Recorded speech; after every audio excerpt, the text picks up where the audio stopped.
Hi hello నేను precise pest control మనోజ్ని. ఈరోజు మీకు టర్మైట్ కంట్రోల్ ఎలా చేస్తారో మీకు లైవ్లో చూపిస్తాను. ఒక 2 BHK హౌస్ ఈరోజు మనం పెస్ట్ కంట్రోల్ చేస్తున్నాము. ఫస్ట్ ఈ విధంగా డ్రిల్లింగ్ చేయాలి. డ్రిల్లింగ్ చేశాక ఒక ఫ్రేమ్కి ఈ విధంగా చుట్టూ హోల్స్ పెట్టాలి త్రూ ది డ్రిల్లింగ్ మిషన్. ఇలా డ్రిల్లింగ్ చేశాక ఏదైనా డ్యామేజ్ ఉంటే ఈ విధంగా తీయాల్సి వస్తుంది.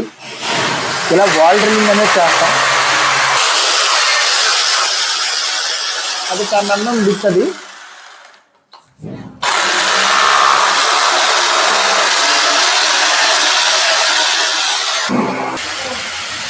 డ్యామేజ్ ఉన్న చోట ఇలా రిమూవ్ చేస్తాము.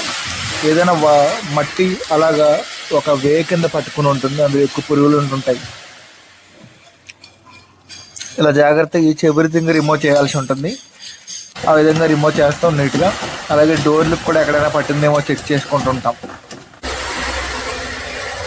ఈచ్ ఎవ్రీథింగ్ ఎక్కడైనా మట్టి ఉందంటే ఒకసారి దాన్ని రిమూవ్ చేసుకుని స్ప్రే చేసుకోవాల్సి ఉంటుంది. అలా చేస్తేనే క్లియర్ అవుతుంది.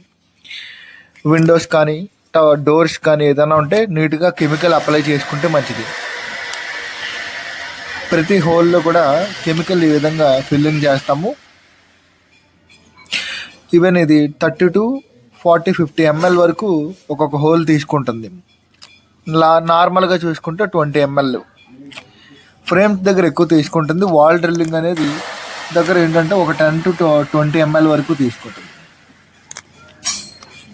ఇలా హోల్స్ అన్నిటిలోకి ఫిల్లింగ్ చేసిన తర్వాత ఆ కెమికల్ని ఇలా వాల్ పుట్టి material complete cupboards, Windows, frames ఏవైతే ఉన్నాయో వుడెన్ మెటీరియల్ కంపల్సరీగా ట్రీట్మెంట్ చేయాల్సి ఉంటుంది. POP సీలింగ్తో సహా ట్రీట్మెంట్ చేస్తాం 2 BHK హౌస్కి.